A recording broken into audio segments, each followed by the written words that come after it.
Welcome to this confusing look at new mods on Farming Simulator 25 with me, MrSealyp.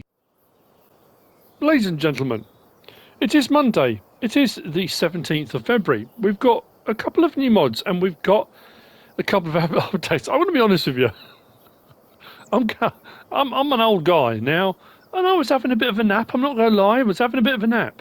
I woke up from my nap, and the world's turned on its head, and nothing makes sense anymore, and I don't understand why. Now, I'll be the first to admit, I don't keep up with, and there are certain YouTubers out there and guys that are putting out content that are constantly, especially the guys that do the news and stuff like that, news videos, that are in contact with nearly every modder, map maker and stuff out there to keep up with the things that are current. Let me just say that. So updates today. The map CALMSDEN Farm has had another update, but it's not CALMSDEN Farm anymore. It's called Oakbridge Farm by Oxygen David. Now there will be people out there watching that will know why. I don't. I messaged DJ because I thought DJ will know. He does news, and DJ said it's a very long, complicated story, which he hasn't told me, so I don't know. The changelog looks the same as it did the other day, but what I forgot to say the other day was it does say no new save is required, but it is recommended to see all the issues above fixed, and the changelog is quite extensive. I know a lot of people have been messaging me the last few days saying about having problems on CALMSDEN since the last update. So yeah, it popped up and it was saying update, it said Oakbridge Farm, and I suddenly thought, how is there a new map out that says it's got an update, but we haven't actually had the map yet? But it's not. It's CALMSDEN. It's very odd. Then we move on to liftable pallets and bales mod by Yos. And this, in the changelog, says fixed error with Case IH Module Express 635. This is added triggers for console auto loading. Credits to 82 Studio and Ridiculous Dominic. Further up in the description it says bales and pallets bought through this mod are compatible with console autoloaders. Now we have bale autoloaders on console at the moment. Well, again, how long have I been asleep for? How long did I nap for? We haven't got any pallet autoload trailers on console yet on FS25, have we? I'm asking you because honestly, I don't know what's happening. So potentially moving forward, if 82 Studio are working on something, potentially Ridiculous Dominic as well, it could be we're going to see some pallet auto load stuff coming soon. That is an extrapolation. I don't know. I'm going to have to message Yos to find out on that one. So those are the updates. Now, it doesn't stop with the updates. Let's move on to the mods then. I'm going to start with behind me. This. So again, this baffles me.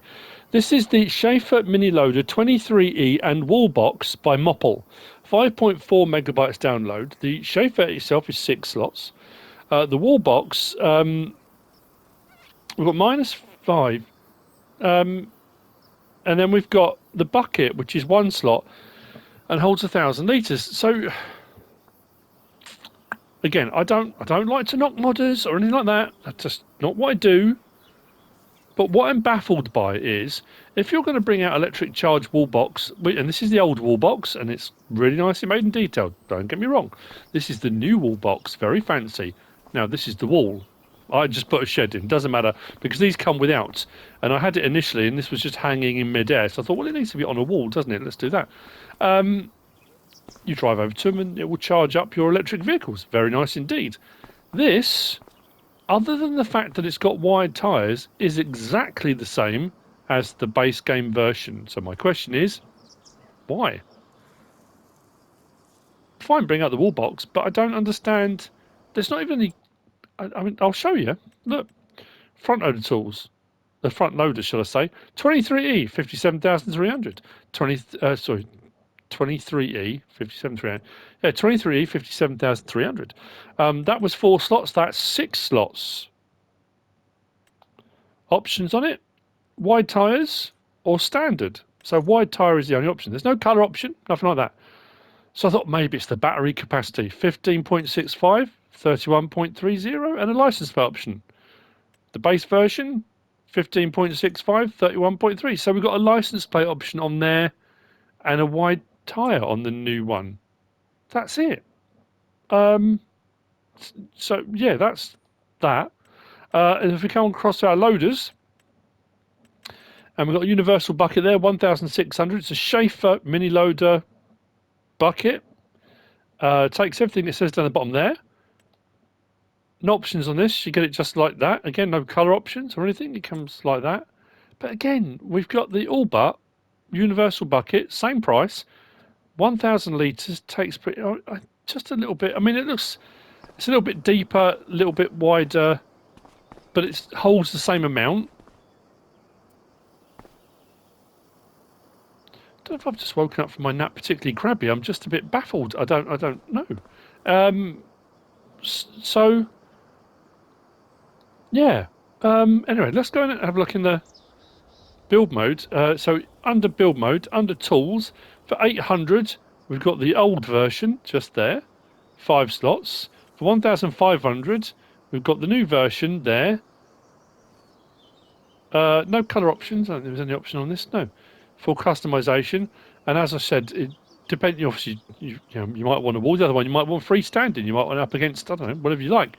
But it would just be a case of, I would say, put your toggle snapping on when you place your shed or building, and then when you do your toggle snapping on, it should toggle snap to the building, whatever it is you want it to go to, quite neatly.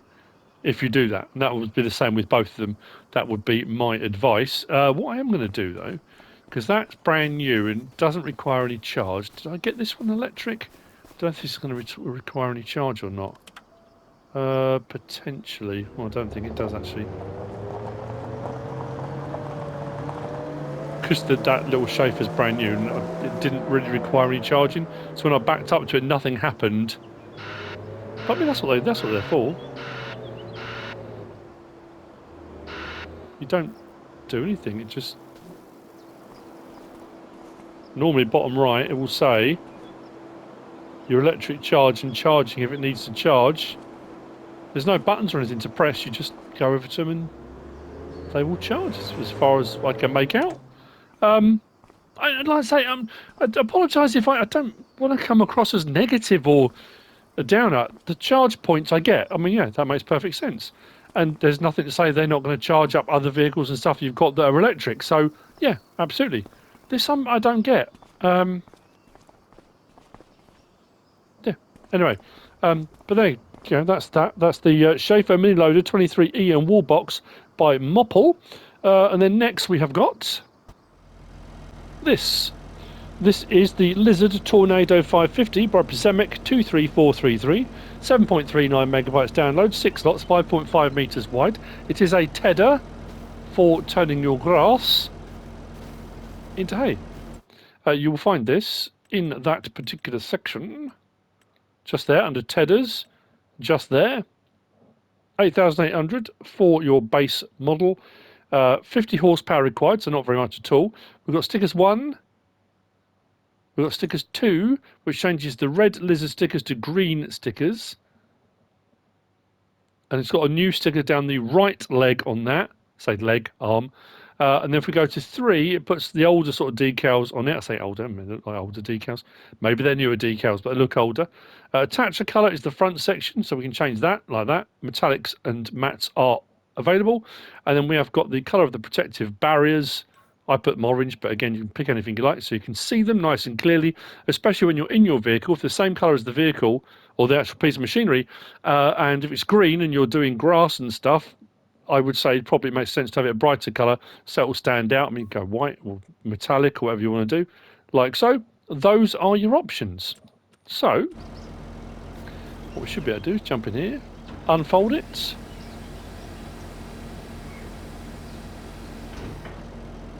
Just checking, L1, R1, L1 and R1, because sometimes you have tedders and things that can twist and turn at angles to keep them away from fences and stuff like that and posts and whatever, but it looks like it's pretty much standard.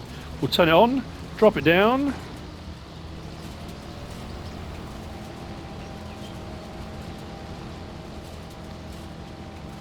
And we are, well, that's an interesting way of doing it. There we go. That's quite spreading out quite wide actually. I know I should be really, let's take it elsewhere. It's because the grass I originally cut and windrowed for doing bales and stuff like that on my test map, the grass has regrown. We should have some more grass here as well. I don't think I did anything with this. This should be spread out, or is this? Oh no, this might have already been done as well.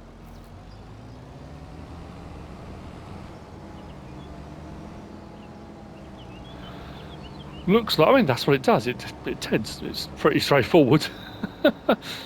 Not much more to it than that, really. This was the most straightforward, simple, and easy mod review I've done in absolutely ages. There you go. That's the Lizard Tornado 550 by Psemic 23433. I hope you found this useful and informative in some way, shape, or form. Hopefully there'll be more mods tomorrow, and we'll come out of this strange Twilight Zone. If you have found it useful and informative, please give us a like. If you don't subscribe yet, please do. If you want to leave a comment, feel free. And if you want to share this video, then please be my guest. Whatever you should choose to do. Thanks for watching.